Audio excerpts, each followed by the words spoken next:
नाशिकच्या चांदवड नगर परिषदेत कथित घनकचरा गैरव्यवहार प्रकरणी सत्ताधारी शिवसेना आणि भाजप आमने-सामने आले असून नगर परिषदेत घनकचरा ठेक्यात गैरव्यवहार झाल्याचा आरोप करीत शिवसेना सचिव भाऊसाहेब चौधरी व शिवसेना नगरसेवकांनी थेट उपमुख्यमंत्री एकनाथ शिंदे यांची भेट घेऊन तक्रार केली।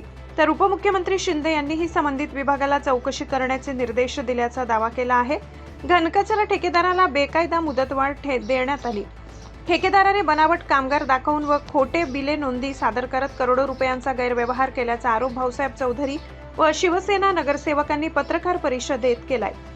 सत्ताधारी भाजपाने शिवसेना आरोप फेटाळला आहे। या संपूर्ण प्रकरणाची निपक्षपाती चौकशी करून सत्य काय ते जनतेसमोर आणू यासाठी चौकशी समिती नेमण्याचे सुतोवाच नगराध्यक्ष वैभव बागुल यांनी दिले।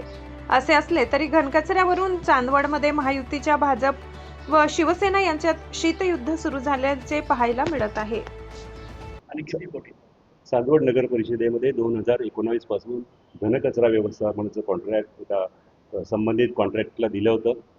त्या कॉन्ट्रॅक्टच्या रूपाने त्याला जे काम नगर परिषदेने दिलं होतं त्या नगर परिषदेमध्ये कॉन्ट्रॅक्टरने जेवढी कर्मचारी सफाई कर्मचारी त्या ठिकाणी ठेवले होते त्याच्यापैकी अनेक कर्मचारी असे की त्या ठिकाणी नावं घुसवले ते सफाई कर्मचारी नाही आहेत, त्यांची नावं त्या ठिकाणी घुसवलेली आहेत। या सर्व कर्मचारी जे नगर परिषदेमध्ये सफाई कामगार म्हणून काम करतात त्यांना कुठल्याही ESIC PF कुठल्याही ज्या त्यांच्या आरोग्यविषयक समस्या असतात आजार असतात त्यांना कुठल्याही तपासणी त्या ठिकाणी केली गेली नाही आहे।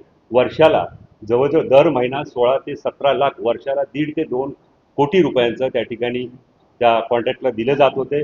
त्याच्यापैकी अर्धे सुद्धा पैसे म्हणजे 25 ते 30% सुद्धा पैसे त्या सफाई कर्मचाऱ्यांपर्यंत पोहोचत नव्हते। वर्षाचा 2 ते 3 कोटी रुपये जवळजवळ त्याच्या नगर परिषद सफाई कर्मचाऱ्यांच्या वरती नगर परिषदेची साफसफाईवरती खर्च करत होती, पण त्याच्यापैकी कुठलाही पैसा हा नगरपालिकेच्या त्या कर्मचाऱ्यांपर्यंत पोहोचत नव्हता। त्यांना 622 रुपये जे द्यायचे ठरलेले होते त्यांच्या टेंडरमध्ये 622 होते, 622 पैकी फक्त 380 रुपये म्हणजे उर्वरित पैसे कुणाकडे जात होते याचा शोध घेण्यासाठी आम्ही प्रयत्न करतोय की उर्वरित पैसे कुठल्या लोकप्रतिनिधीकडे जात होते, कुठल्या अधिकारीकडे जात होते, कुठला माणूस त्या ठिकाणी ते सगळं मॅनेज करत होता, असे अनेक प्रश्न आहे। आणि ह्या संपूर्ण याची चौकशी मागच्या नगर परिषदेच्या जेव्हा महासभा झाली आमच्या सर्व नगरसेवकांनी ते प्रश्न त्या ठिकाणी उपस्थित केले आणि या सर्व प्रश्न उपस्थित झाल्यानंतर आम्ही त्याची खातरजमा केली आणि ही सर्व माहिती माननीय महाराष्ट्र राज्याचे उपमुख्यमंत्री आमच्या पक्षाचे मुख्य नेते एकनाथ शिंदे साहेब यांच्यापर्यंत पोहोचवली आणि साहेबांनी या संपूर्ण नगर परिषदेमध्ये घनकचरा व्यवस्थापनाच्या बाबतीमध्ये या कामगारांच्या बाबतीमध्ये जो काही भ्रष्टाचार झाले त्याची सखोल चौकशी करून संबंधित कॉन्ट्रॅक्टरकडनं रिकव्हरी करायची आहे। संबंधित जे काही आतापर्यंत अधिकारी या ठिकाणी इन्व्हॉल्व होते त्यांच्याकडे रिकव्हरी करायची, त्याची संपूर्ण चौकशी त्या ठिकाणी केली जाईल। एक एक अहवाल जर तुम्ही बघितला तर जवळजवळ 500 पेजचा त्यांचा एक महिन्याचा त्या पगाराच्या शीट होत्या, पण तो पगार जर सकाळी जमा केले तर दुपारी ते पैसे त्याला मिळत होते। तर एवढा कुठला अधिकारी त्या ठिकाणी होता की तो 500-600 पेज जमा चेक करून आणि पैसे देत होता। त्यामुळे मोठ्या प्रमाणात या नगर परिषदेमध्ये हा भ्रष्टाचार झालेला आहे आणि हा भ्रष्टाचार ह्या ठिकाणी असणारे लोकप्रतिनिधीचा वरदहस्त असल्याशिवाय होऊ शकत नाही। वरदहस्तामुळेच हा भ्रष्टाचार झालाय। हा एक मुद्दा आमच्या नगरसेवकांनी आम्ही उपस्थित केला। असे अनेक चांदवडकरांचे जे मुद्दे पुढच्या काळामध्ये आपल्या समोर येतील। सर्वप्रथम चांदवडच्या नागरिकांना आणि तुम्हा पत्रकार बंधूंना माझा नमस्कार।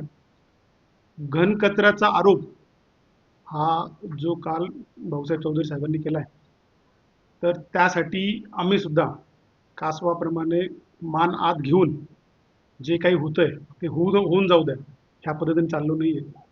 आम्ही सुद्धा हा व्यवहार भ्रष्टाचार जो प्रशासक काळामध्ये होता त्या संदर्भात चौकशी व्हावी ह्याही मताचे आम्ही आहोत।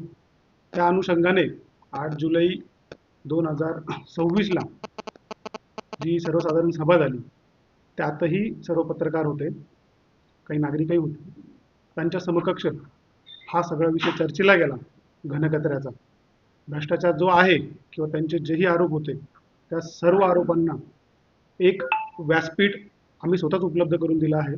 त्यामुळे जो काही गैरव्यवहार असेल तो गैरव्यवहार जर असेल तर त्या संदर्भात निष्पक्ष चौकशी करण्याचा मानस आमचाही आहे।